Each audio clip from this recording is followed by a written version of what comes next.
เอาย่ามมาหอดปีเลยทุกคนไก่สิสุดเลยเนาะ7-8หลังเนาะ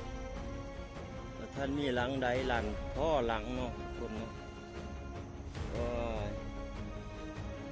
เห็นว่าเงียบไปเงียบด้นแล้วเนาะทุกคนเนาะแหวตัวนี้มือว่านนี่เขากับไปเห็ดตืมเนาะอยู่ป่าทุกคนแปลงเห็ดตืมอีก2หลัง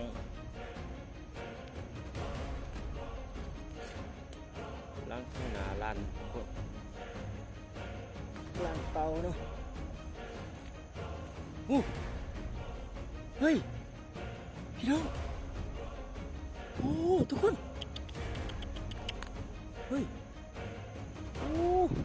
ผมไปดูสิโอ้โหหลังนั้นถึงงูทุกคนเฮ้ยงูยังเนาะเอาไปบังไกลๆทุกคนโอ้หลุดออกมาแต่โตเหี่ยวเลยเฮ้ยได้แล้วป่ะโอ้งูสิงมาทุกคน